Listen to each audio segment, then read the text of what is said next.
Hello, it's 23rd of April 2017, and this is episode 26 of Scavenger's Hoard, a Star Wars podcast.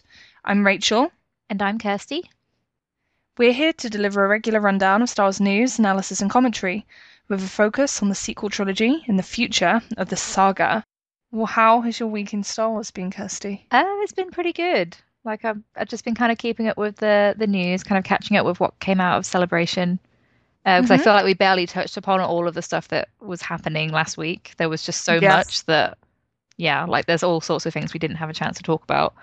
Um, but yeah, like kind of watching the trailer again and thinking about where things might be going for the story. And I watched The Force Awakens again as well because it's kind of cool to watch that and then watch the teaser again after it and kind of think about Yeah. how it's left things and all the answers that are going to come our way. So, Yeah. yeah. No, it's exciting times. It's like, oh my God. How about you? Yeah, pretty much the same. Just dealing with like the fallout from The Last Jedi. So that makes it sound like something awful's happened. It's the opposite. Something wonderful has happened.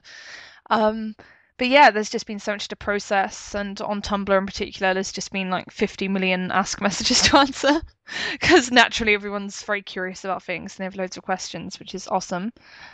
Um, but yeah, it's just such an exciting time to be in this fandom, and it's really cool. Right, just to get the business out of the way, if you have a moment, we'd greatly appreciate it if you took to iTunes to rate or review us, because we really appreciate that. And if you have any questions for the podcast, please do email those to scavengershoard@gmail.com, and we will aim to get to those when we can. This episode, it's going to continue our recent track record of breaking from the usual format, because again, we just feel there's so much to say about the stuff that came out from Celebration that we want to make sure we do a good job of covering that and covering it thoroughly. So yeah, this episode, there's not going to be news or questions or it came from Reddit or anything like that. We're just going to focus on a nice, meaty breakdown of that great teaser trailer. Good place to start in terms of this discussion would just be to say that, yeah, the trailer's pretty awesome, but it is at the same time very obtuse and mysterious because it is just a teaser. And I think it's a true teaser because if you look at something like the trailer for Ragnarok, that's technically a teaser, but it really gives away a lot, Mm. like including a major set piece from that film. And one of the things I like about the Star Wars teasers is that they're true teasers. It's all very enigmatic and mysterious, and I appreciate that. So I think it conveys the level of confidence that the filmmakers have in the property, that they know they don't need to like splurge and give away everything in the promo materials because they've basically already hooked you in with like the drama and all the overhanging questions from The Force Oh Awakens. yeah, definitely. Because it's like all the characters who we can't wait to see again.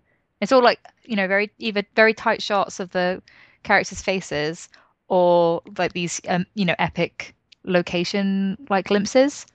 So Yeah. it's kind of one or the other. And it like you said, it doesn't give away a lot of the plot, but that's kind of part of the fun because we're going to get into some pretty wild speculation. And probably Yes. everyone is going to be wrong about stuff, but it doesn't matter because it's so much fun in the meantime. Exactly. Yeah. It's just about having fun at this stage and take everything we say with a pinch of salt because obviously it's going to be informed speculation, but that doesn't mean that is going to be correct because it is only speculation. It's not like we have the script of The Last Jedi to flick through in front of us and say, oh, yes, this comes from scene 21A and this is happening. But yeah, it's a big part of the fun for me, and I'm sure you, Kirsty, because this is like our bread and butter. Yeah, like I really enjoyed watching the teaser and over again and kind of seeing some of the, well, because we've been keeping up with the spoilers, things that we had heard about, like finally seeing them on screen, Mm, like the planets and things like that.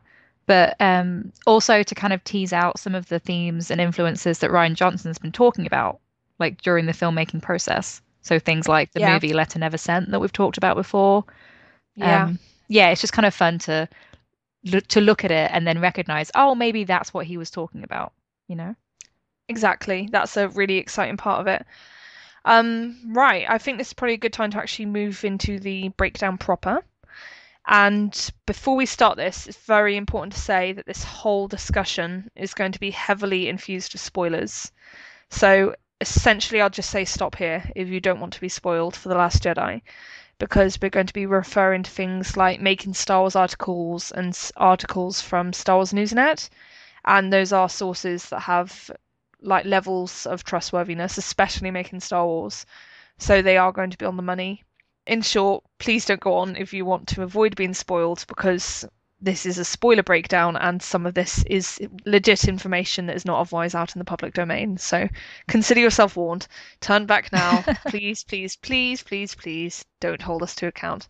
Thank Yeah, you. they were very on the money. Like when I was watching the teaser, I was like, oh, that's what they were talking about with this. And Yeah. yeah, so it was I pretty I cool. was really shocked because, like, actually, I don't know why I was shocked, because making Star Wars, they have a very illustrious track record, shall you say, um, of like spoilers, and they've been shown to be very on the money before.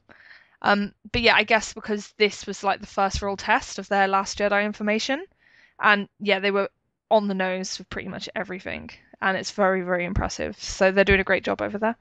And then the first thing to talk about is, of course, the first shot, and it starts in a really interesting fashion because it's a black screen, and then it fades out, and it almost looks like a star field. Mm. But then you realize it's actually a rock, and Rey's hand comes slamming down, and then the camera pans up, and you see Rey, and she's like bent over on the floor, like breathless, and it seems like she's just experienced something like shocking or something that's alarmed her. So yeah, when you saw this, Kirsty, what did you make of it? I wondered if she'd experienced another Force vision because it was Yes. very reminiscent of how she comes out of that Force vision in The Force Awakens, and she's totally thrown, isn't she? Like it's Yeah. shocking to be kind of completely immersed in this thing that's somehow removed from the real material world, and then to come out of it again, and she's panting heavily, and she just looks so shocked, like something has just been revealed to her. Um, Yeah. yeah, so it's a very intriguing way to begin things.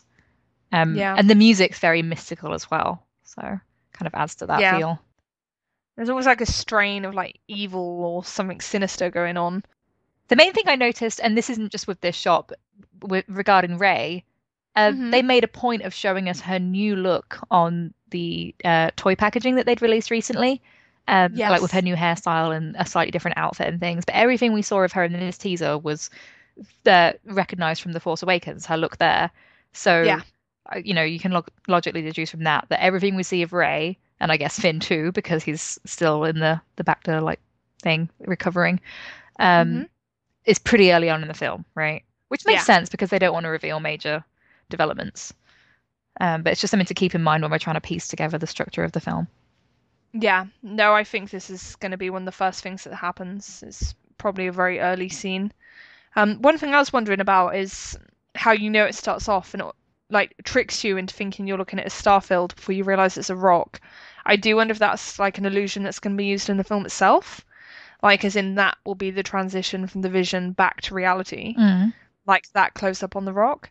And that maybe Rey's vision involved seeing space or seeing something flying off, because we know like there's a precedent for her looking up and seeing like a starfield almost, because in her vision in The Force Awakens, she looks up and she sees the ship, presumably the ship with her family on it, taken off, and then the sky goes dark. Mm. And yeah, I kind of wondered if it might be revisiting that sort of theme, but yeah, we simply do not know enough. Yeah, it's interesting to think about. Absolutely. Right, then shot two. It's there's less to say here. It's basically a beauty shot of Skellig Michael, and it does look very, very beautiful indeed. I would say the sun is setting. That means something to us who like the people who've been keeping up with spoilers, right? That it's that Yeah. time of day. Yes. So basically, spoilers, spoilers, spoilers. But you should only be here now if you want spoilers. So, yeah, no crying to your mums. No crying to your mums. Um, basically, spoiler reports indicate that Kylo Ren and his posse, it's unclear if it's the Knights of Ren or not. Initially, everyone thought it was the Knights of Ren. Now people are less sure. It's all very confusing and there's conflicting reports. They turn up on Act 2 sometime in the first act, is what we understand to be the case, and they do it just as the sun is setting. So, because of that, my speculation is that this might well be an establishing shot for when they're on their way or when they've just arrived, something like that. And yeah, there's obviously heavy symbolism in the sun going down is there's about to be this big dramatic fight. It's like, oh, it's going to be much more dark and scary because there's no sun in the sky. Hmm. Just like how the sun disappeared when Kylo murdered his father on Starkiller Base in The Force Awakens. It suggests that bad things are going to happen, basically. Yeah. And it's kind of just, I mean, in my mind, it's a nice callback to Kylo seeing the island in Rey's mind when he's Yes. interrogating her, because presumably, we don't know for sure, but presumably it's through that connection that he'll figure out where she is, because he couldn't find Luke. He needed the map for that, but now that Rey's there, he's Mm, managed to find them. So, yeah, that's how he tracks them down. yeah. That's the working theory anyway. Like I've seen various ideas about that. Some people have suggested that he put a tracker on the Millennium Falcon. So in one of the deleted scenes, obviously Kylo goes on the Falcon. And some people suggested that he put a tracker on it then. But I don't think that's a very interesting explanation. And I also think the fact that that scene was removed from the film probably means it's unlikely to be the right answer, because if it were important that Kylo were on that ship, like for the purpose of presumably putting a tracker on it, then I think they would have kept the scene in the film. Yeah. That's the thing. That's a way that the story could go, but if they're wanting to emphasize the connection that Rey and Kylo Ren have, which they seem to do during The Force Awakens, then this would be like an easy way to show that it's potential. Yes, So, exactly. Like it would be a good way of establishing just how far it goes as well. mm, So I doubt it would be a one and done kind of deal. It would probably be a conceit that's returned to several times. yeah. Because if you have people who are in each other's minds to the point where one person can tell where the other person is in the galaxy by being in that person's mind, then yeah, it's not the kind of thing where you just use it to help them in that one situation and then you never acknowledge it again. Right. It's going to remain important throughout the whole thing in one way or another. Yeah. Like presumably at some point it would then help Rey figure out something else about Kylo. Yeah, exactly. So it would be going both ways. Right, I believe at this point, by the way, so I'm going to try and do the words as well, although it's harder to talk about them because obviously it's not like we have the audio playing out in front of us on the screen. Luke says, just breathe. So yeah, I don't think it's like an antenatal class. So I'm guessing he's just trying to get her to chill and be calm and focus on the Force and all that kind of majestic wonderfulness. And yeah, then there's yet another beautiful shot of Act 2, and it's an aerial shot. It's probably one of the shots where there's the least amount to say. It's just the island looking very craggy, and there's waves breaking upon the shore. If anything, I'd say maybe one of the very, very first shots in the film, because the color grading looks similar to how The Force Awakens ended. Yeah, and it's that time of day when she arrived, right? So Yeah. well, it's interesting that they're kind of putting this after the sun setting, because it kind of shows that it's pretty disjointed, right? That the narrative of the teaser isn't supposed to just flow. Yes. But Exactly. It's definitely not progressing from the previous shot, that's for certain. yeah. Right, and then the next shot, which is much more interesting, is Rey facing the sea on Act 2. And yeah, I find this shot very intriguing. I've seen some people suggest that this is tied to a spoiler that we have where Rey apparently goes into the sea and fights a sea monster, which is quite spectacular sounding, if you don't mind me saying. I don't think that's the case for several reasons. One of the main ones being that the report about Rey fighting the sea monster comes from Making Star Wars, and they specifically say that Rey is wearing a cloak or a cape for that scene. And in the shot from the trailer where she's standing by the sea, there's clearly no such thing. She is not wearing a cape or a cloak. Yeah, and we saw that image of Rey with the cloak, right? So we know that that is Yeah. one of her costumes, but she's not wearing that Yeah. at this point in time. So Exactly, yeah. And I think that this shot of Rey facing the sea, if anything, it ties back to the previous shot of the sun going down. I reckon the shot of Rey looking out would probably come soon after that moment, because it's a little bit later in the day. There's very little sunlight left, although there is just a vestige. And she's looking out, and I would bet on that being because she knows Kylo and his gang are coming. And she's going like, oh God, oh God, oh God, and trying to pump herself up for it. yeah, which is really interesting, because if she can sense him and then is staying there, like she's standing her ground rather than trying to escape. I do wonder if that's kind of a reflection of how Rey, even though she looks tense, as you say, it's not like she's really afraid of him in the same way that she might have been in The Force Awakens, because she's physically conquered that fear at this point, right? Yeah, And she's learned things about him that have evolved her understanding of what's going on. So, like, yeah, if she knows he's coming and isn't fleeing, like, I feel like that speaks about something in terms of her development. yeah. No, definitely. She's clearly like not cowed by the idea that Kylo and his friends might be coming. She's like facing them confidently. And I think that says a lot from a character point of view because she's not like running and hiding. And as far as she's concerned, she probably doesn't have that much to be afraid of anymore. And as you say, especially if she's been in his mind and she actually understands him more, maybe understands a bit about why Ben Solo became Kylo Ren, then he probably would be less scary to her because she'd probably be like, well, you're just a bit like a pathetic, sad person, really, aren't you, deep down? Yeah, I do wonder if at this point she kind of feels more something closer to pity than fear. Um, Yeah, and again, she's wearing that outfit that she was already wearing at the end of The Force Awakens. So if this does tie to that, it's suggesting that Kylo arrives in the first act, like it's yeah, towards the beginning of the film. So I've seen some people speculate that they wouldn't meet again until the end of the film, like another climactic duel, but it seems yeah, like it would actually be much earlier than that. yeah. Which is interesting because then that paves the way for some more development. Absolutely. I think a lot of people do anticipate this film being The Empire Strikes Back Strike 2. Mm. And obviously in that film it's not like Darth Vader and co came down to Dagobah and fought with Luke and Yoda. That is not a thing that happened. So yeah, I think it would radically change the direction of the story by having Kylo and gang turn up very early and facing Rey then. Yeah. Because what do you do with those characters after that point? What happens to them? Because everyone expects the confrontation between Rey and Kylo to be the stuff of the climax of the film, not the stuff of the start of the film. So yeah, it raises all these questions around where do we go from here, and Yeah. it's really interesting. And again, I think Ryan's given us clues to this in the past when he's talked about films like Letter Never Sent and Three Outlaw Samurai, Hmm. because they kind of hinge on these people being isolated in this area together and being considered either enemies or like there's this tense, not antagonistic, but especially in the case of Letter Never Sent, people feel like these torn loyalties and there's all this kind of bubbling tension. Um, Yeah. and then the film is kind of about that coming to a head in one way or another.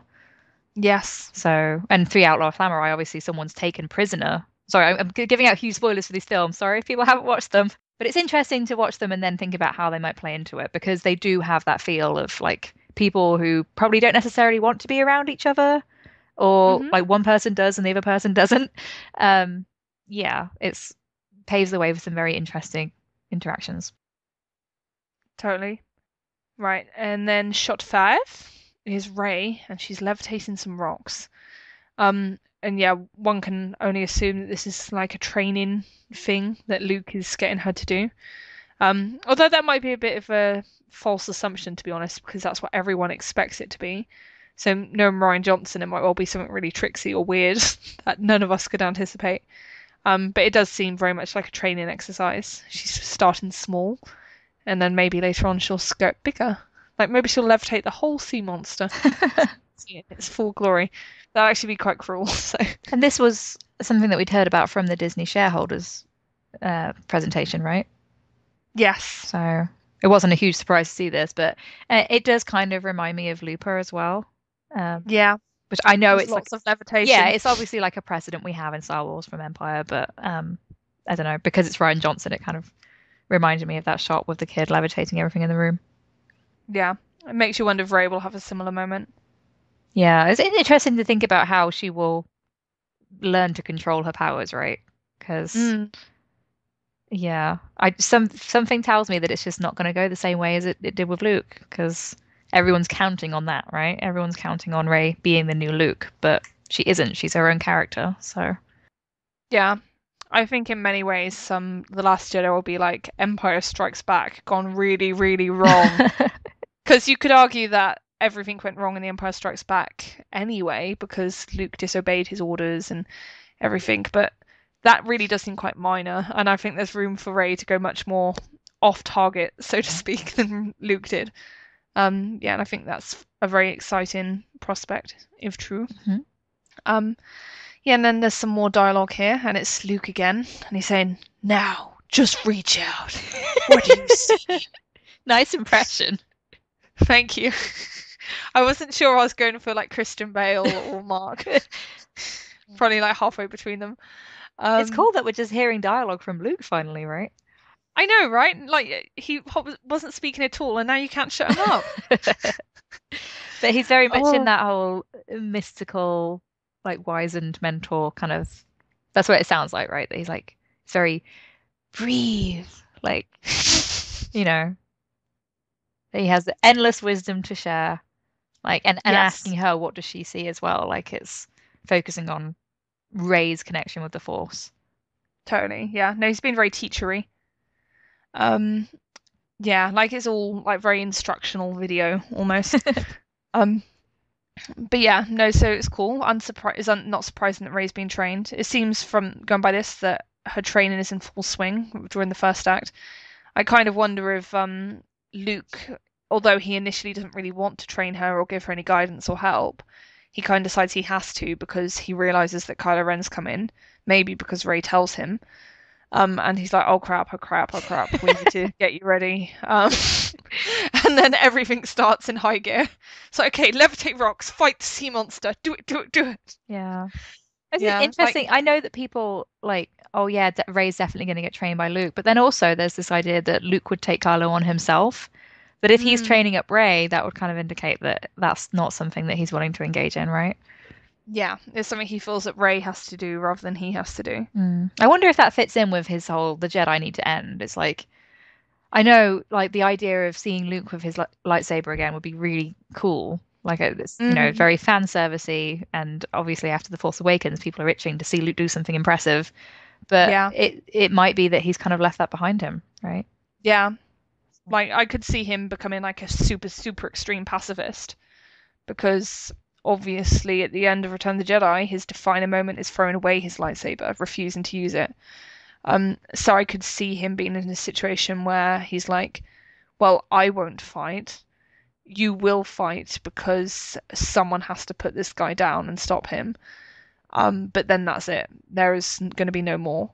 And then I can see that like understanding changing and developing as stuff happens, and Kylo actually gets there and things take surprising turns. Mm.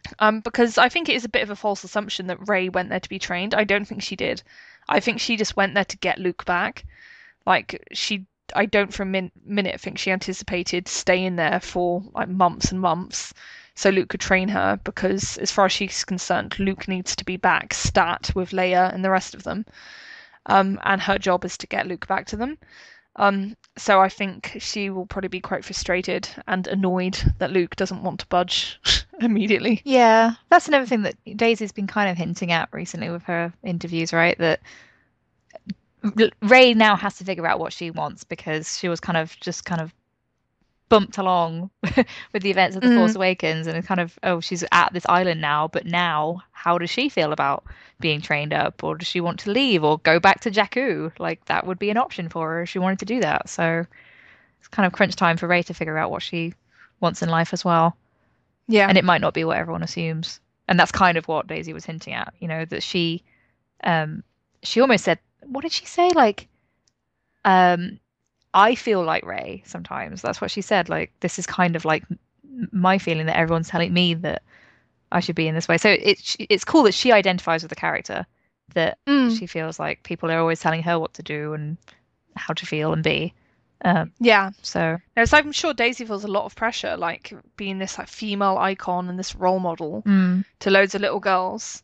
And Rey is very much like that figure in universe as well. She's like this almost mythical heroine who like defeated the mighty Kylo Ren against all the odds, and that does put a lot of pressure on her shoulders. And yeah, it's going to be a question of how she deals with that reputation and whether she even wants to have that reputation. So right. yeah, it's going to be super interesting. And then the next shot is of Leia from the back, and she's looking at one of those very pretty Star Wars holographic maps in front of her. And yes, appears to be some kind of resistance space station. So I'm pretty sure that's a window behind her. No, in front of her, sorry, looking out into space. And yeah, like I'm guessing this means that the Resistance have relocated from Dakar and that they're like on some kind of mobile outpost at this point.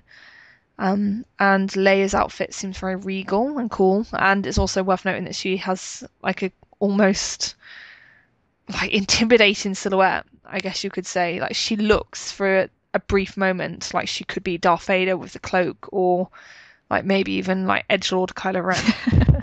Um, and I don't think that kind of thing is accidental. We're seeing this striking silhouette of her from behind, and I think that is meant to remind people that yes, this is the daughter of Darth Vader and the mother of Kylo Ren. She's not just the Resistance hero. There's more to her than that. So yeah, it's just a really cool shot to me. Yeah, it's cool that you get, Rey saying the light, and then you hear young Leia from A New Hope, like pleading with Obi-Wan, you know, Hmm. um, and you hear Rey's theme, of course. So, like you say, there's this almost juxtaposition with this dark silhouette of Leia, but with the light music and the talking about the light and like, you Hmm. know, asking a light side user, Obi-Wan, for help. Yeah. Um, yeah, it's an Yes, just to be intriguing mix. clear, I don't think it means she's going to become like a Sith Lord or anything. Of course not. That would be a very interesting development for Leia's character. I'm sure Carrie would have relished that. But yeah, that's not going to be a thing that happens, unfortunately. Yeah, but we saw in Bloodline Leia starting to come to terms with who her father was, and it Mm, did almost seem like a foreshadowing of, if they don't kind of get this under control and accept the dark side in their family, then her son was going to fall as well. Obviously, by the time that Bloodline came out, we knew what had happened to her son. yeah, But at the point Bloodline is set, he hasn't fallen yet, presumably. yeah, If he has, Leia hasn't heard anything about it. She hasn't heard anything from Luke for a while either. So she yeah, sends this message to him saying, I need to talk to you about the fact that your grandfather is Vader and we hadn't told you, but it's kind of left up in the air as to whether Ben Solo gets that message. mm, So I would be very interested to see if The Last Jedi, like you say, is going to be about these themes of accepting the light and the dark in the Skywalker family and what that means for all of the various characters. yeah. You've also just reminded me that I think there's a scene in Bloodline after the news that Leia as Darth Vader's daughter is made public, and there's like a description of how Leia deliberately dresses herself to Yes, like call to mind Darth which Vader. is hilarious. Yeah, it's hilarious. But I kind of wonder if she's doing that here. Hmm. Like, it makes me wonder perhaps if like news of Kylo Ren's got out. It's like, oh no. I don't think that will happen to be honest, because I think that would just make it too convoluted.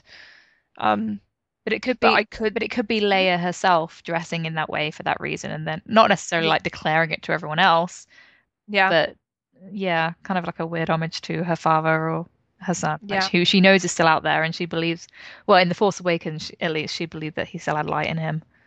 Yeah. And I could see if there's like a confrontation with Laura Dunn's character, who also seems to be like a military figure, like aligned with the New Republic and the Resistance. I could see her trying to like score points on Leia on the basis of, oh, you're just the daughter of Darth Vader. How can anyone trust you? Like, which is what lots of enemy politicians were doing in Bloodline. Mm. So I could see her like wearing this kind of outfit as a big fu to those kinds of people. Yeah, because like we got a shot of this outfit from the front, didn't we? In Yeah. more of the photos that Ryan was sharing in the panel, and it does have this very dramatic flair to it. It's like a dark grey color. It's Mm. kind of what you could picture Leia wearing if she went dark side. Yeah. It's really cool. Yeah. Yeah, no, she looks awesome basically, and it's just nice to see Carrie included. Right, then the next shot is of Kylo Ren's helmet all smashed and smoky on the ground. And yeah, this is a very, very interesting shot. And there's been lots of talk and discussion about it. And I basically think there are two central possibilities for this shot. I think it either comes right from the beginning of the film, when Kylo like takes the mask and is like, "No, I don't need you anymore. I'm proper evil. I am. I don't need a mask." And he like hacks and slashes it and like kicks it around and does the whole Kylo Ren thing. Um, So either that happens very early in the film when he's trying to like prove to himself that yeah, I'm super duper evil, or it happens like much closer to the end of the film when he's engaged in some kind of full-scale rebellion against the First Order, against Snoke, against everything that Mask represents, like because the Mask basically is the face of Kylo Ren.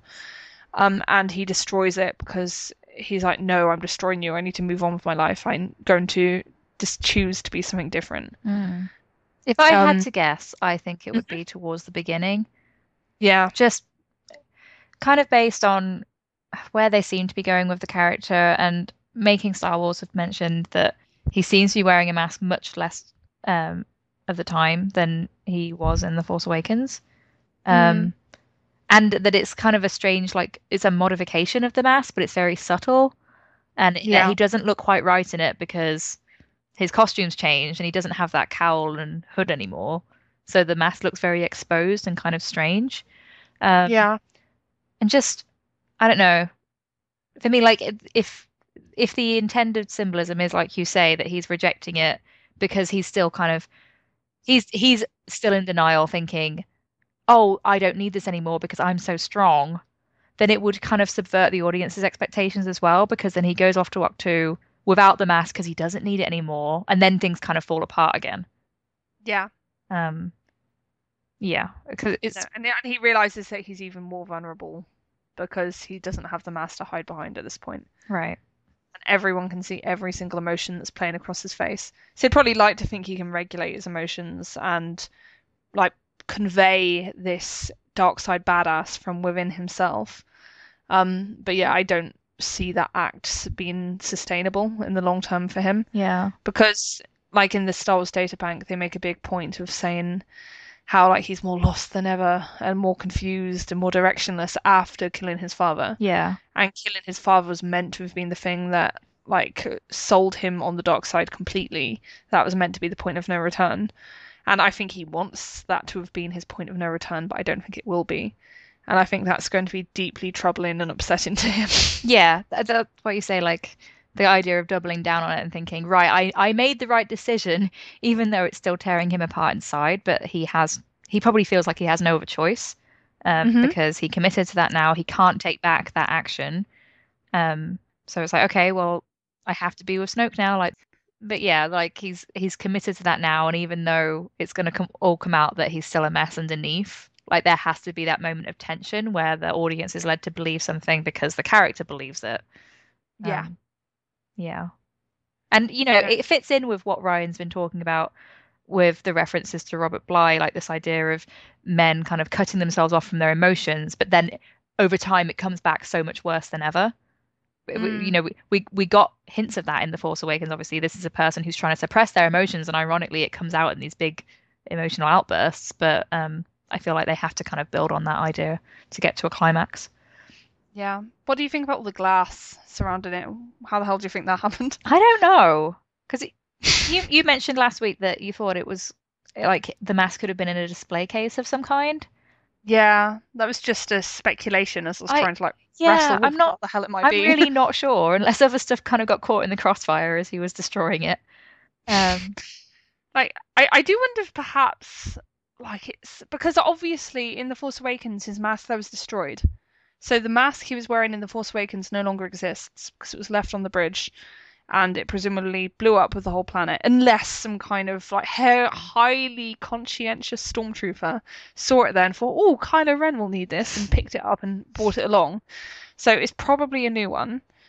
And I was wondering if like the one that's smashed here, it might be like his replacement one that like Snoke had ready and someone's given to him, and it's perhaps presented to him in a glass box. And it's like, okay, Kylo, here's your new mask, put it on. And it's like, no, I don't need it. Smash, smash, smash. yeah. Because we've heard Because there have yeah, been other spoilers, haven't, like about Snoke and his setting. And it sounds like yeah, very opulent and grand. So he could have things in like display cases, and it could be presented to Kylo when he goes to Snoke, but yeah, then either Snoke asks him to destroy it or he destroys it like in this big display to prove to Snoke that he doesn't need that. yeah. He's dark enough without it. So And it's funny, so if that is the case, then it very much seems like a desperate move. Mm. It doesn't seem like someone who's like nice and chilled and at ease with who they are would do. It's something you do like in a moment of like passion and high emotion. Hmm. And yeah, so I think ironically he'd be disproving his own point by destroying it in such a fit of anger. Because if you're genuinely like confident in who you are, why would you be so angry with this mask, which presumably helped you on your journey to becoming dark? So, Yeah. So elements of this is really interesting. Like you obviously have Kylo's theme slowed down, played over the top, and then mm, you have Alec Guinness speaking as Obi-Wan's, like talking about Vader being seduced to the dark side. So it's again yes, connecting Kylo to his grandfather, but presumably we're not going to see the same story play out because he's already on the dark side, you know? yeah, So interesting to think so, about. But it's just cool that they're again connecting that legacy yeah, and totally. connecting, because we had the previous shot with Leia as well. It's like this is the Mm, Skywalker family, the light and the dark. yeah, mother and son. Hmm. Right, then the next shot is of the interior of the tree on Act 2, and there's a lovely little bookshelf, and there's like a selection of volumes. I think some people have counted these, and they've actually counted 10 books, which is so I see you, I see what you're doing. Um, but yeah, it's very interesting. It's something that you don't expect to see in Star Wars physical books because they basically use space iPads, and they have used space iPads for a long time. So yeah, it's a really interesting thing to see. It suggests that they're very, very ancient texts, and it creates like intrigue over what could be in these books and why these books are significant because they're clearly important. They're positioned in the center of the frame. There's like a shaft of light shining upon them. So yeah, like I've seen people speculate that these might be like the Jedi Ten Commandments or something. And yeah, I could see something like that, or the Dead Sea Scrolls, or yeah, just something that fundamentally alters people's perceptions of what the Force is and how it should be followed and stuff. I think it's going to be earth-shattering stuff within those pages. Yeah, I'm dying to know what it is because we've had so much, so many hints in the books and things about obviously it's been very mysterious and vague because it's going to be saved for the movie, but all these ideas of Luke traveling around searching for lore and, being helped by people like Lor Santeca. Um, so you have to wonder what it is that he discovered that made him decide the Jedi have to end because it's such a huge deal, right? Mm, So there's going to be something pretty earth-shattering in these books. yeah, but there was an article in Star Wars Newsnet, and that was basically about Luke on his hunt for Jedi lore, which is essentially the only thing that we know categorically that Luke was doing post Return of the Jedi. He was hunting around the galaxy for like, old manuscripts and information about the Force. And according to this Star Wars Newsnet article, Luke found something that shattered the fundamentals of his faith. And there's the implication that it also did the same for Kylo Ren. And it's potentially this discovery that drove them off in these radically different directions. Um, and yeah, so I would be unsurprised if these books were tied to that plot development, and these are what Luke found essentially. Hmm.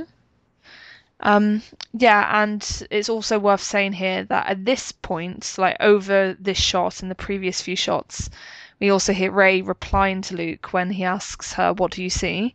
And she says, "Light, darkness, and a balance." um, and yeah, like it felt pretty good to hear those words. It was like, yeah, all about the balance, people. All about the balance. Yeah, I mean, people have very different ideas of what the balance could be. There's been a Yes. lot of discourse this last week about the notion of grey Jedi, which are not canon, and it might just be an issue of semantics. I think that's what it is. People are trying to think of a way to name potential Force users who wouldn't be constrained by either the light or the dark, if that's even possible. Um, Mm, but this notion of balance, it's like, okay, so how would that be embodied within a Force user? Is it possible to be balanced? Do you need more than one person to be balanced? Um, it raises all these sorts of questions, so it's really cool to see people talking about those ideas. yeah. No, it's really interesting. And yeah, it suggests that there's going to be like, a lot of nuance going on in this film, which is an exciting prospect. Because I don't think it's just going to be about destroying the dark side and destroying Kylo Ren. I think it's going to be about understanding like both sides and like weighing them up. I'm not saying they're morally equivalent because they're clearly not, but it's the idea that you can't really achieve anything by just blindly destroying the other thing or ignoring it or acting like it doesn't exist. Right. You have to at least try to understand it and engage with it and have like a dialogue and proper interaction there. Yeah, that's the thing. Like, obviously, Star Wars has always drawn on these Jungian ideas of everyone having light and dark elements to them, and that everyone has the potential to do good or evil. But it's not about saying that evil is okay or acceptable. It's acknowledging that that's always going to be there, and maybe understanding it, and that's the way to get a hold on it, rather than just simply eradicating it or ignoring it. Which is kind of what the Skywalker family tried to do, right? By not acknowledging that Vader was their father. And that being this big secret that came out, it is this idea that if you just pretend something isn't over there, it's just in the corner, it doesn't matter. That it will blow up and become so much more of an issue. Yeah. So you wonder if that's kind of embodied in Kylo Ren because he didn't know that his grandfather was Darth Vader, and then all of a sudden maybe things kind of clicked into place for him and he thought that that was his destiny too. Yeah. I think the absence of balance from Kylo Ren is probably part of what sent him into such a spiral into darkness and stuff, because it doesn't sound like there's any like level of appreciation for the different sides or the balance there. It's all like this very like fundamentalist, single-minded viewpoint that's not conducive to a good outcome, basically. Actually, that's another thing that reminds me of a moment in Bloodline when Leia's recalling Luke telling her about their father coming back to the light. I can't remember the exact quote, but the way she describes the look on his face when he's talking about Vader, it is in this very evangelical, like, he came back to the light, like very like, I can't even think of the words to describe it. I wish I had the quote in front of me. But do you know what I'm talking about? I know exactly what you're talking about. Yeah, it's like this indication that he has almost like this euphoric, transcendent air to him when he's describing it. And it sounds like very detached from like normal human emotions and how regular people experience things. Yeah, it's almost eerie. That you can imagine this creepy expression on someone's face, which I don't want to think about Luke looking like. But it almost hints that like he went too far to the light or something like that, you know? Yeah, it's very like cult-like. Yeah, which would make sense really. Like if you figured out that your father was Darth Vader and then he managed to come back to the light, you would think, wow, the light is so awesome. Like it's able to do that for someone who did so many terrible things.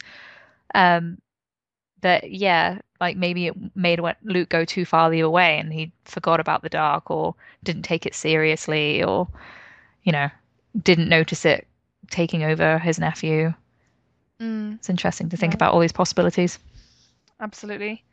Right, then the next shot is a close-up of what's inside one of the books, and it appears to be the symbol of the Jedi Order, I believe, if my memory's not failing me. Yeah, it is. Thank you. And yeah, it's interesting. Now, I've also just noticed looking at it now that it's like with the page is torn, like part of it's been come out. And there's obviously a hand on the book as well, and it looks like someone's like tracing it and giving it careful consideration.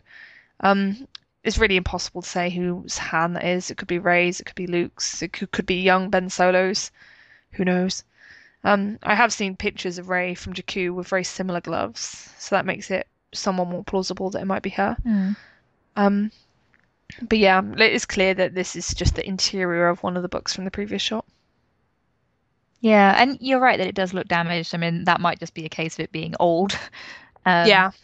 But there have been kind of these hints that the tree, which it looks like they might be inside of in terms of where the books are, the tree could have been on fire at some point, or I'm not sure. Like, I'm just trying to connect things in my mind. It's possible that Kylo tore part of the page out or something. Obviously, that's heavy speculation, but he might have deliberately wanted to like desecrate the books. Like he might have thought they were dangerous or damaging or harmful in some way, and then that might explain why he torches the tree when he actually arrives on Act 2, which does seem to be a thing that happens.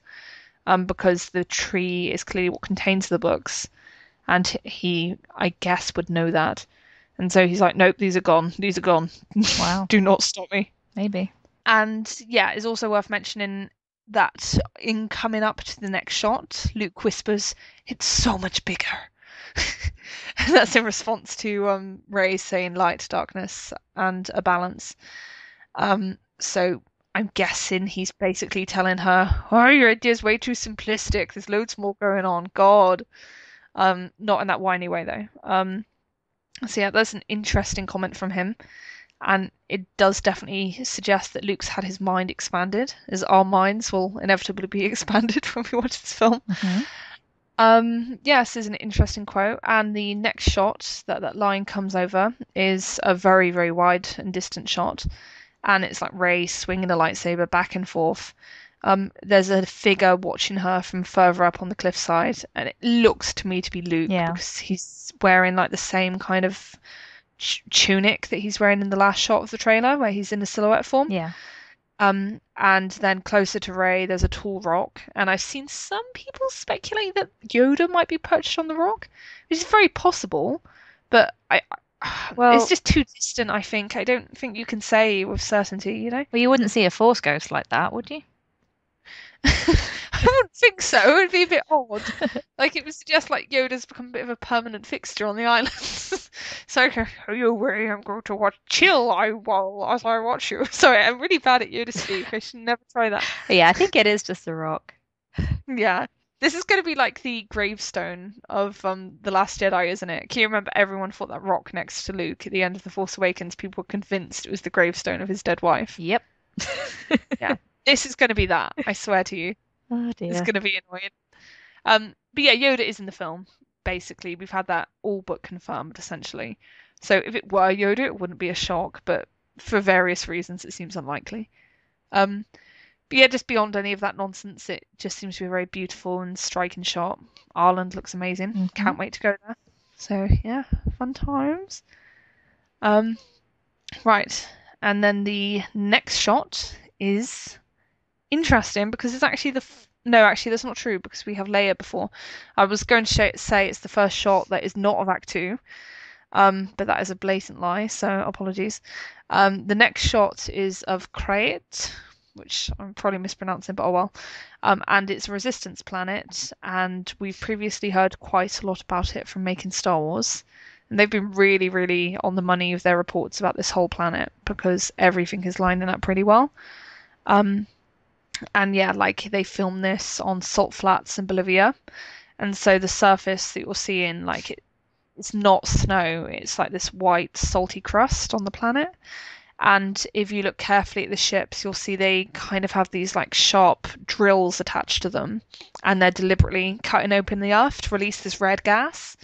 So I'd guess that it's going to be used as some kind of diversion tactic to fight against the AT-AT walkers that are coming towards them.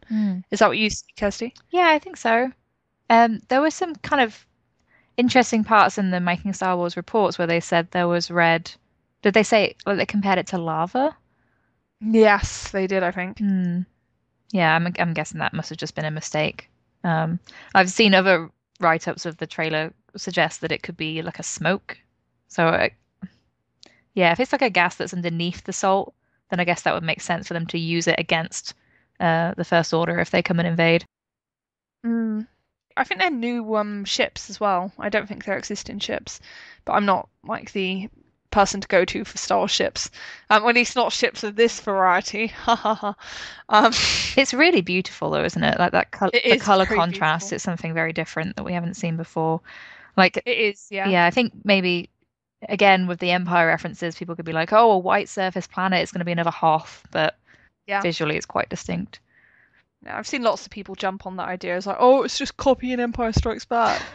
And it's like, guys, it's a single shot from a trailer. And it's like, yes, I know there's AT-ATs, but it's like there's certain things in every Star Wars movie. It doesn't mean it's a copy. Yeah, it also means like the actual story won't be the same. It's just these are components in the Star Wars universe, you know, that AT-ATs exist. So people would use them in these military scenarios. It's like having a Toyota in two different films. It doesn't mean that the one film is ripping the other off. It just means they both happen to have the same vehicle. Yeah. It's like, ah. Yeah, and Ryan Johnson, he actually spoke to Entertainment Weekly about this planet as well, and I'll just read out a little bit of this because it's quite interesting and illuminating. And he said, "It's way out there. It's very remote. It's uncharted," says Johnson. "It's a mineral planet, and so there are mines on it." The director, previously best known for Brick and Looper, noted how there are some beautiful design elements, and I hope some really unique ones that we're able to bring into it. The shot of these small ships darting towards giant walkers mimics the snowy Hoth battle sequence from The Empire Strikes Back, but this white crust is salt.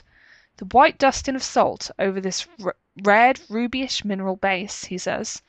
According to Johnson, Crate is the site of an old rebel base there that's now abandoned, and the planet was one of the first things he had in mind when planning The Last Jedi. It ends up playing a key role in the movie, he says, adding that the Resistance fighters, flying in the skimmers seen in the trailer, show up where they have to deal with a very pressing and immediate threat. So yeah, it sounds interesting to me, and as you said, Kirsty, I really like the aesthetics going on. It's really beautiful. Wasn't there something else in the Making Star Wars reports about how, so it's a mining planet, and the Resistance are using it to fund their operation? Yeah. So they're able to mine something. I guess that's the mineral itself underneath there. Yeah, it sounds like The Last Jedi is going to be enticingly interested in the economics of the galaxy, which is good because you don't get much sense of how things work beneath the surface, like on the macro level in The Force Awakens. So it seems like there is going to be allusions to that. Yeah, because they've now had the capital of the Republic destroyed. Where are they getting their money to fund themselves from? I mean, I had those questions about the First Order as well, honestly. Yeah, I reckon Planet Dubrovnik, or Canto Bight as we now know it, that's going to be where the First Order get a lot of their money from. I reckon they're going to get it through like dodgy casinos. That is my speculation, so who knows. Yeah, this is all the kind of thing that, as you say, it was kind of glossed over in The Force Awakens because they wanted to connect people with the characters, but now we have to get a setting of the overwide, like what is happening in the galaxy, so yeah, totally. Right, and then the next shot is of Finn, and he's in his recovery suit. This is the only time we see Finn in the trailer, actually. I'm still kind of sore about that, honestly. Yeah, like it's a bit lame, really, isn't it? Because, like, come on, it's not like you need to hide the fact that he wakes up. Of course he wakes up. Yeah. That is not a spoiler. Don't be dumb. I saw someone, they had gone through the trouble of translating the symbols that are on the suit, and they said, oh, it means he's stable. That's good. Okay, he's okay. Which, of course, we knew he was going to be okay. But again, it's something that's like, if you put this hint in the trailer, you could then just show a shot of him at another time. Yeah, and it's made worse because obviously it's followed up with two shots of like Poe in full action hero mode, and he's like running towards his X-wing and looking very heroic and dashing. And it's like, come on, like I like Poe, he's a good character, but he's not as important as Finn. Like it would have been better to give that kind of hero moment in the trailer to Finn, I think, rather than Poe. Do you think this suit is the biohexacrypt? That's the thing that John Boyega had trouble saying, and Ryan Johnson gave him that piece of art that highlighted it? Oh, or do you think that's something else entirely? I think that'll be something else entirely. Okay. Hexacrypt, it makes me think more like of computers and technology. And we know that Justin Theroux is going to be playing a hacker. So I think it might be something to do with like whatever Justin Theroux's there for. Okay. So it's like we need a biohexacrypt to get through this firewall. Yeah, I don't think it'll be about his recovery suit. Okay. Yeah, then as I mentioned, the next two shots they're of Poe, and he is running through the halls of a resistance ship. Sorry, I needed to make it more interesting. And the resistance ship is clearly under attack, and there's like sparks and fire, and everyone else is running away from danger, but Poe is running towards it because of course he is. And yeah, so he runs into a hangar where his X-wing is, and then it's promptly exploded. So yeah, Poe has a really bad track record with having his ships get blown up because the same thing happened at the start of The Force Awakens. Yeah, it's rough luck, isn't it? It's like, oh my God. Yeah. I saw an interview of Oscar Isaac this week that he said, they're really going to dive underneath the surface of Poe because we know already that in The Force Awakens he was supposed to die off pretty early on, like once he Hmm. and Finn had crashed on Jakku, but obviously J.J. Abrams decided to keep him alive. So because he didn't have such a character development type arc in The Force Awakens, because of that, I'm expecting one for him in The Last Jedi that will kind of reveal parts of his character that we don't really know much about, because so far he's kind of been a straightforward hero, right? Like everyone Yeah, likes him and he's awesome and he's a really great flyer and everything, but there's got to be something else there. Um, yeah. and I His wonder, character traits are that he's good at doing what he does, he's sexy, and he's very bright and happy. yeah, which it's fine. That's far to But extent. Yeah, no, it's fine. But like you say, I think you're definitely right. There's going to be more substance to him going forward, and we're going to learn more about this character, yeah, and that's reason to be excited. yeah, which is cool because Oscar Isaac is so talented. Give him more to play with. So Absolutely. And then the next shot is actually really, really interesting, and I think it's more interesting than a lot of people are probably giving it credit for, hmm because it's the Millennium Falcon attacking TIE fighters, and obviously the Millennium Falcon at the end of The Force Awakens is parked up on Act 2. hmm And yeah, so this can only mean one of two things. It can mean that the First Order come to Act 2, and the Millennium Falcon is deployed to presumably get whoever's on the island off it and attack those fighters. Or it can mean that everyone who's on Act 2 leaves the planet and they go off in the Millennium Falcon somewhere else, and in that somewhere else place, they have this sky battle with the First Order and the TIE fighters. And yeah, that is very interesting because making Star Wars in particular, they've said they're not even sure that Rey and Luke leave the island. Whereas this, it does clearly indicate that there's movement going on. Didn't we Um, also see a crashed ship in the photos from Ireland as well? yes, we did. That was a crashed TIE fighter, I believe. Right. So it could be one of these, or it could be Kylo's special TIE fighter. Um, because what was my reasoning behind that? Oh, because Um, in the reports from when they saw that crashed ship, the people who they thought were the Knights of Ren, who might not be, but they were all dressed in black, were kind of knelt in a circle around the ship. So they yes, wondered if that meant that Kylo Ren was inside it. yeah, But that's this right. shot doesn't look like it's going to be the same time that he arrives because it looks like daylight. Yeah, Um, so I don't think that this is Kylo Ren and his knights or whoever they are arriving. I think it is no, like the First Order maybe coming after them later on. yeah. I kind of can't help but think it's like the cavalry. Like someone like noticed that like Kylo like wasn't in his bed for bedtime. Like, okay, where's he gone? Where's he gone? And then they like counted and like tapped their watch. Then he still hadn't turned up, and they're like, okay, we need to launch a search party. And yeah, then the search party found him Yeah, so and they're started potentially getting problems. headcanon's going wild here, obviously, but the idea of the First Order coming after him to rescue him because he must have got in trouble with Rey and Luke. By the time they arrive, Mm, he and Rey have forged some kind of alliance or mm, decided they need to escape for whatever reason. And it could be them on the Millennium Falcon. that'd be so awesome. I would love to see that. Who knows? Probably completely off the mark. But I just think it's going to be something because it looks like a straightforward shot, right? But I think it could be Mm, something more interesting than we realize. definitely. It reminds me of how when we saw the Millennium Falcon in the early teasers for The Force Awakens, and people naturally just assumed it had Han Solo and Chewbacca on it. But of course it didn't. It had Finn and Rey on it, Mm. who were characters that people knew hardly anything about. So yeah, I reckon we might be surprised by who's actually inside that ship. And I think there's a good chance of Kylo being one of those people. Um, I wouldn't like to speculate about how it gets to that point because that's something that the movie would need to cover. Um, but yeah, it's very interesting. Do you reckon that this is Act Two? Because I've seen some people suggest it might be Canto Bight, like above there. I think it's much more likely to be Act Two myself. Yeah. I mean, and unless other stuff comes out that suggests that Rey and Luke, um, and even Kylo Ren potentially are on Canto Bight, but I'm not sure about the likelihood of those two sides of the plot converging, especially on that planet. But Mm, but we'll see. I mean, it's kind of too early to tell, right? So I yeah, would I would exactly. assume for now that it's up to, but I'm happy to be Yeah, proven wrong. yeah. So I think you can see the sea in the background. So it does kind of narrow the possibilities. Although Canto Bight Canto Bight's is, also coastal. yeah. Yeah, So who knows? exactly. Right. And then the next shot is where things get very exciting.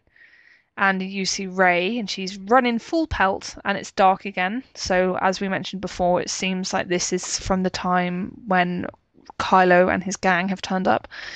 And she's running full pelt towards something. We don't know what, but it could well be Kylo, because he is what we see in the next shot. And yeah, it's worth mentioning that Rey, again here, she's in her resistance gear, so the same clothing that she was wearing at the end of The Force Awakens.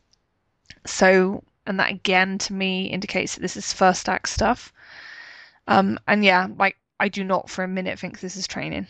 She does not have a training face on. No. She has a, oh my God, this is important and urgent. I need to move face. Yeah, for sure. And the way they've juxtaposed this with the coming shot after it just kind of suggests that that's not necessarily joined up, like you're not going to see them one after the other in the movie, but that it's about her confronting him. Yeah, exactly. And that brings us neatly onto the next shot, which is super, super interesting. And that's of Kylo. And he's looking very angry and Kylo-ish. He has a scar now. And yeah, I've seen so much like discourse around the scar and like whether his eyes are yellow and whether he's blind because the scar goes through his eye. And yeah, there's been all these kinds of debates and discussions raised. And I think I totally get why these discussions are happening because it is the kind of shot where it's easy to see a million and one things in it. To start though, I don't think Kylo's eyes are yellow here. Yeah, me I neither. think people are seeing that because I think Adam actually has hazel eyes. And I think the light's reflecting off them in a way that makes them look more yellow than hazel for a start. And there's also a lightsaber reflection in them, which some people have interpreted as yellow Sith eyes. Um, so yeah, but I don't think that's a thing myself, and also don't see Sith eyes in like any of the promo pictures or the poster or anything. You can see a hint of blue in his eyes, which suggests that he is confronting Rey right here. Yes. I've seen some people suggest it's the reflection of his own lightsaber, but it did look more like the reflection of Rey's lightsaber to me. You can see red and blue, so yeah, like his saber right in front of his face, but also a blue that looks further away, like much smaller. Yeah, exactly. And I definitely don't think he's lost his eye. I definitely don't think that's a thing, and that's also backed up by the other photos where he clearly has the eye. Yeah. So it's gone across the skin, close to the eye, but it hasn't gone across the eye itself. So he's fine, don't worry. He seems to have full vision from what we can tell, unless it's a good prosthetic. Yeah, and it's also very noteworthy that there's a big fire blazing in the background. Making Star Wars in the past have speculated that Kylo might set the Force tree on Act 2 on fire because they've seen a photo of the said tree on fire. Which is really interesting because there are other shots of that tree that look like it's been covered over in moss and Yes. so, but still like after it's been burned, which Yeah. suggests that some time could have passed. Like there might be a time jump in the movie. Yeah, that was And exactly and they're what I still was on thinking. Act 2 together. Yeah. No, it's super interesting. Because yeah, I do believe there's going to be a big time jump. And I think the tree would be a good illustration of that passage of time. And I also think the change in Rey's look would be a good illustration of the passage of time. Right. Because her new hairstyle is strikingly different because her hair's half down. And yeah, it just creates a very different vibe for her. And yeah, like it just creates all these interesting possibilities. Like, what would the point be at which that time jump would initiate? Where would the characters be before the time jump? And where would we find them after the time jump? There's just all kinds of interesting questions, but I'm pretty confident that time jump is going to be a thing. I think that makes sense because I'm excited about the idea of having this film straight after the last one because that's completely new. But for the sake of character development and for them to really show this, epic story, they have to move further beyond a few weeks, right? So The Force Awakens, I think, maybe takes place over 2 or 3 days max. They're going to need to jump a bit further with The Last Jedi. Yeah. So. And I was thinking, again, this is wild speculation hat on, but if they do really want to illustrate how Rey and Kylo's relationship is changing, I think that would become much more plausible if there is a time jump of 2 years, say, and you know that during that whole time those characters have been in each other's heads. So even if they're not together physically in that time, they're still able to have this dialogue and they're still in communication, perhaps without either Luke or Snoke knowing. And yeah, then that would really pave the way for them to like reach this state of like common understanding and maybe even closeness that wouldn't have been possible if you were just telling a story about these characters over 4 days. Right. Because I don't think you could believably have like Rey going from like hating and fearing Kylo to being like busy mates or potentially more in such a limited time frame. Yeah, it kind of raises the stakes as well for when they eventually reunite with the Resistance, right? Because presumably when Leia sent Rey off, she might have just thought, oh, they'll be back in a couple of days, you know? Yes. Because she has no real understanding of what Luke's been up to. She doesn't know what he's been doing, so it would create some interesting potential elements there when Luke does finally reunite with Leia, if that's what's happening. Don't know if there'd be real conflict, I think. Yeah. I also find the use of fire behind Kylo interesting, so it reminds me again of Lesson of Ascent. So there's a pivotal moment about halfway through, maybe a bit less than that, in Lesson of Ascent. There's a huge forest fire, and that just marks this complete shift in terms of what the film is. Because up until that fire, it's a film about a bunch of geologists searching for diamonds, and it's a bit of a struggle and they're not doing too well. But then they find diamonds and it's great and it's wonderful. And then just after that discovery, everything goes to shit. When there's this massive, massive fire. So I reckon it's going to be a big transition point. Yeah. It's obviously a really fantastic visual to have, and it's the kind of thing that reminds me of a lot of the contrasting shots in The Force Awakens. Like on Takodana, they had this lush green landscape, and then the First Order kind of came in and there were fires and everything was very dramatic as Kylo was taking Rey to his ship. So it's that contrast of colors and natural elements, which I think, I'm really excited to see that. It makes him look very infernal and demonic as well. I think this is the unmasked Kylo that the general viewer would like to see, because he does seem to be very much a villain here. So it's not like, oh, who's that pretty boy with the nice curly hair and that stupid simpering face. It's like, oh, here he looks like a proper badass. There's like fire behind him and he looks all tired and he's got a scar. And he's turning his lightsaber like a boss. And do you know what I mean, though? Yeah, sorry, just... Don't worry. I'm glad I'm that amusing. Yeah, I can totally... That's the thing, right? They're going to play on certain perceptions, so... Yeah. I think this is the Kylo that many people probably imagined if we had to see unmasked Kylo. So I know a lot of people are disappointed by the prevalence of unmasked Kylo.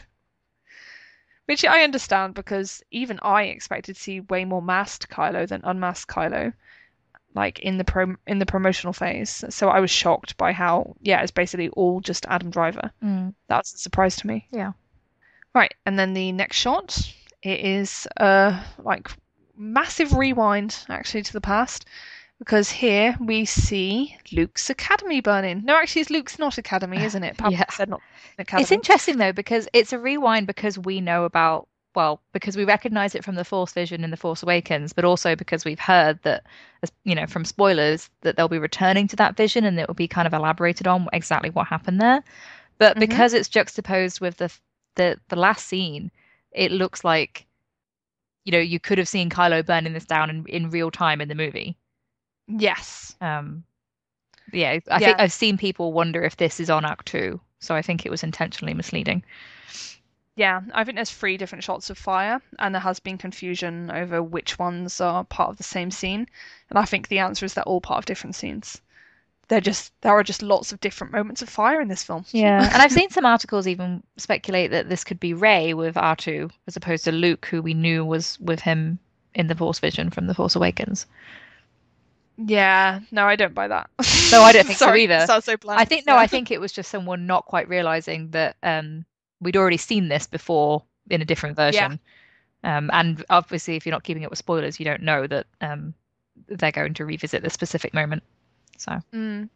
Does this say to you that most likely Luke was not there when all this crap went down? He's just returned. because he's so far away, it looks Yeah, like him and R2 were just kind of turning up and being like, oh no, what happened? Which suggests that yeah, Luke didn't necessarily have the full story, right? Um, exactly. And in motion, you actually see Luke fall to his knees yeah, next to R2. It's like very melodramatic, of course. It's what Skywalkers do best. Um, but yeah, it's clearly the vibe I'm getting is that Luke has just got back, discovered this awfulness, and he's crumbled to his knees. Like, oh God, what's happened? No. yeah. As long as he doesn't do that whole no moment. Although that would be an opportunity to do it if there ever was an opportunity. So, Yeah, something tells me they won't go there. no. Yeah, and another thing I was thinking is that this destruction is just massive. Like I know Kylo has like rage problems, and I know he's very powerful, but I do not for a minute believe that he did all this by himself. Do you agree with that? I think there has to have been help. I think, It looks, yeah, I'd be interested to see either way because I can see what you mean. And I don't know what the point would be to have him do it by himself, like for the mm, story, I mean, because kind yeah, of the narrative that they're constructing. I know that Han says one boy destroyed it all, but that's kind of maybe the perception that he got from what Luke was telling him, yeah, or maybe he hasn't even seen Luke since that all happened. Um, so if there's this narrative that Kylo was kind of seduced to the dark side by Snoke, presumably he didn't act of his own accord. Like he was involved and had a level of responsibility, of course, but it wasn't just like he decided to do this by himself. yeah, It was part of a larger plan. yeah, exactly. It wasn't just like completely in isolation. There was like something bigger going on, and Kylo was a piece of that. Yeah, and I do wonder if that's again something that they could incorporate the Knights of Ren into. Mm. I don't think that Snoke would directly be there doing something because it doesn't seem right, but you can see something like the Knights of Ren, right? Yeah. Snoke wouldn't want his fancy robes to get burnt. Oh, we still need to talk about that spoiler, by the way. Yeah, There's so much to catch up on. I think next week we should have a big catch-up show where we cover everything we had to miss. yeah, that's true because that's obviously not something that's incorporated into the teaser, but it I would was. love it so much. Maybe we'll see it at some point in a trailer, but all that It'd be stuff. badass. Yeah. Yeah, pimped out Snoke. Um, right, then the next shot. Oh, actually, no, I've just remembered that I've missed some very important dialogue, and that is Luke saying, "I only know one Oh truth." yeah. Yeah, and that comes over the shots of Kylo with the what we're presuming is the tree burning behind him. And it's a very interesting line, and it's also a line that fits into what we've been hearing about Luke having become like very ideological and potentially very dogmatic, Hmm. because it's like I only know one truth. Like that says a lot about a person, and it's like I believe this is the way. Like, and it reminds me of what you were saying about that whole part from Bloodline where Luke's describing Vader's redemption. Hmm. Like he's clearly a person who's very single-minded in certain ways. And he's like very fixed ideas of how things are and how things play out. And yeah, I think it fits into that narrative. Yeah, and again, like we were saying last week, it does because it's played over the shot of Kylo, it kind of connects the meaning of it with him as well. So you can see this Yeah, connection between uncle and nephew that they could have this similar um, feeling of, being so sure that they are right, but their views are obviously wildly different. yeah, exactly. They're both heavily ideological. They just have different ideologies. Right, and then the next shot is of Phasma, and I would guess her execution of stormtroopers, who are like dudes making styles I've described before, like sweeping into a resistance base. Some people thought that this shot was tied to the previous one of the temple burning, but it seems pretty clear to me that this is the resistance like base that you see Poe running through earlier. Mm. And if you look at the corner, there's like a blue light on the edge, and you see that same blue light on the edge of like the hangar that Poe runs into when he sees the X-wing get blown up. Yeah. Um, so yeah, it seems to be the aftermath of that, basically. Like, and I'm sure this will make people moan about how the Last Jedi is going to be a rehash and etc. etc. But I'm pretty confident that this shot it's going to be a parallel to when Darth Vader and gang swept into Hoth at the start of Empire Strikes Back, so just after the Resistance have fled. They'll be coming in and they'll be like, curse you, you just evaded our grasp. But I'm sure they'll do something different, you know? Yeah. But it just gives me that whole vibe. Yeah, for sure.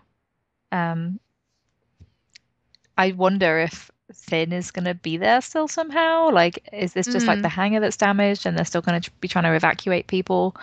yeah. Um, I wondered if maybe Rose helps Finn to evacuate and that's the start of that oh, relationship. cool.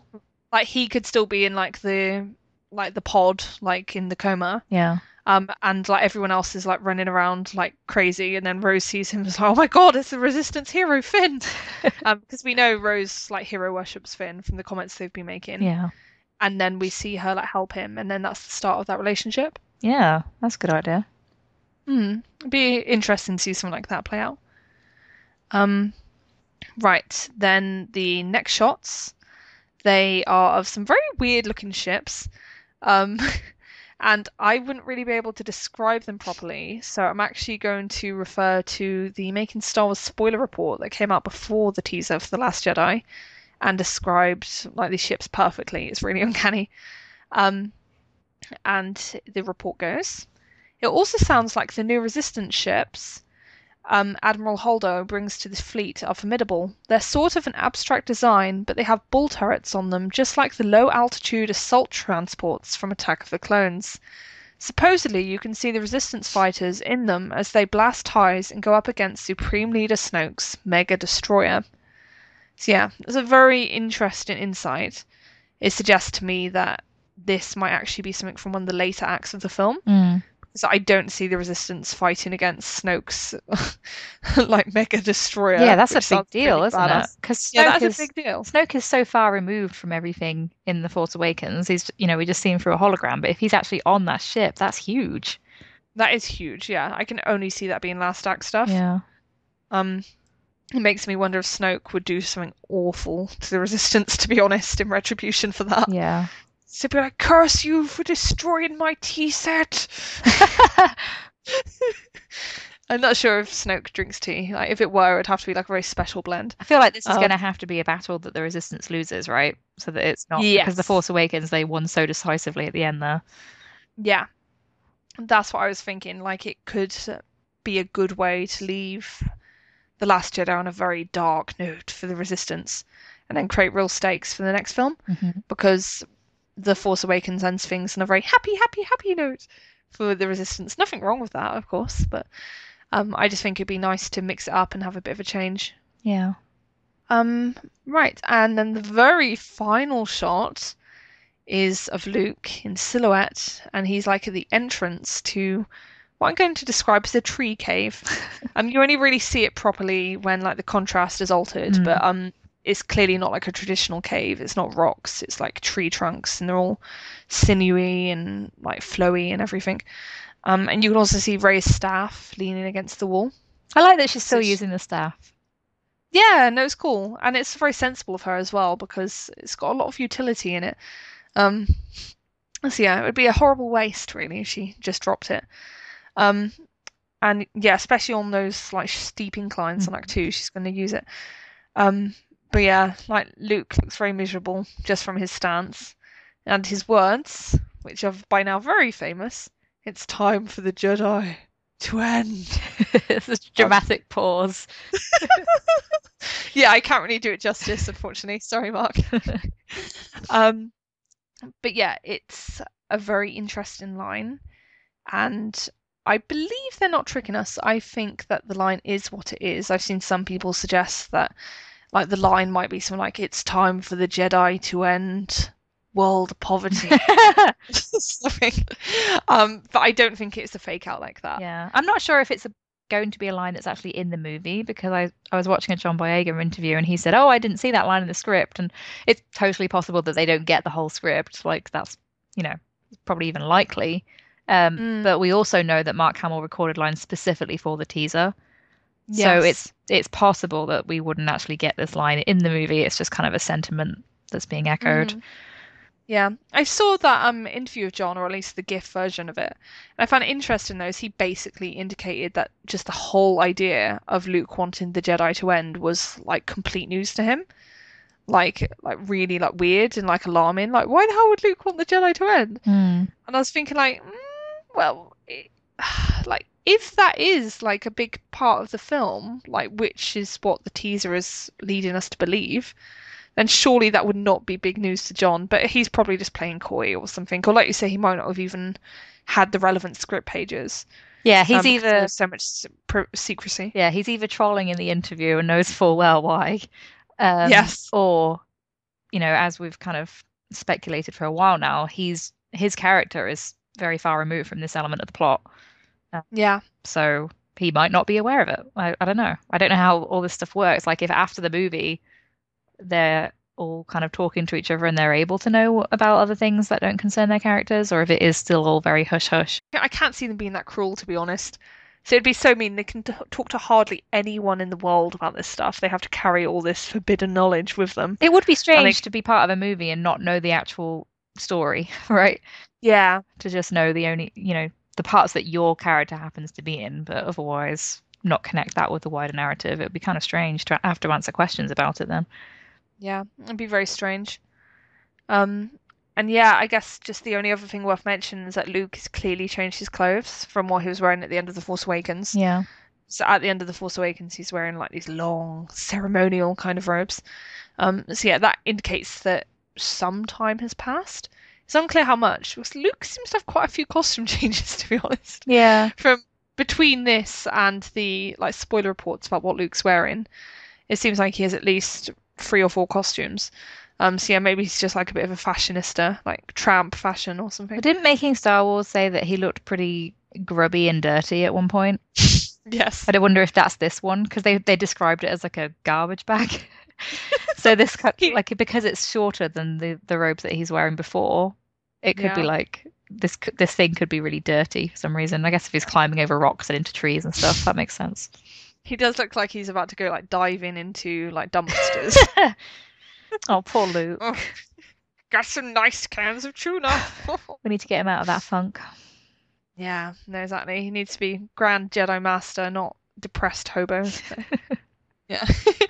Um, is there anything else you'd like to say, Kirsty, about the trailer or that shot in particular? Um, Nothing specifically about certain shots, but I guess just that it creates overall this very enticing trailer, right? That, there's Hmm. so many ideas to chew on, and it's because it's so ambiguous, it can go off in all these different directions, and we could be completely wrong about all of this, but I don't know. I guess it plays into people's initial perceptions. So because we've been keeping up with spoilers, it was like, oh yeah, that's that, that's that, that's that. But people who haven't, it's probably quite a shock to see this after The Force Awakens, right? Because if you think, Yeah. and again, the actors alluded to this in interviews that people think when Rey gets to Luke, it's like, okay, so everything's going to get along really well, and he's going to train her, and it'll be wonderful. But it's probably not that simple. Yeah. It's not how things shape up. Yeah, no, I think it's a really, really good trailer and a great mood setter. I have seen some people like say they were a bit underwhelmed and stuff by the trailer, and It is just a I teaser, kind though. yeah, exactly. It's just a teaser, and I think people they're probably expecting things like that Ford trailer that I mentioned at the start. They probably expect some like big like wham bam moment, like a big like action set piece or something like really to get the blood pumping, and like the Jedi have to end is kind of the opposite. Is a bit like what? No, they can't end. It's not like a punch the air moment. It's a oh god moment, and I think that is exciting and it's a good thing to include in a trailer. It's just exciting in a different way Hmm. because it gets all the cogs turning in your brain and gets you questioning what it's about. Yeah, it means there are high stakes for this movie. Exactly, which is something we should be happy about. Yeah. So yeah, be excited, guys. It's Hmm. very thrilling. Right, I think that's probably a good time to wrap it up. And yeah, looking at the runtime, I'm happy that we decided to only have this in this episode. So otherwise, would have been here for like 4 hours. If people have spotted things that we've somehow overlooked or forgotten about, please email us and let us know what your thoughts on the trailer are. Yeah, no, absolutely. We would love to hear from you. So if you do have any thoughts on the trailer of your own, please do contact us at scavengershoard@gmail.com. Yeah, and you can find me on Star Wars Nonsense on Tumblr and on Journal of the Star Wars on WordPress. Where can people find you, Kirsty? I'm Bastila Bay on Tumblr and Scavengers Hoard on Twitter. Thank you so much for listening, everyone, and tune in next week when we'll hopefully be back to our more regular program. Bye. Bye.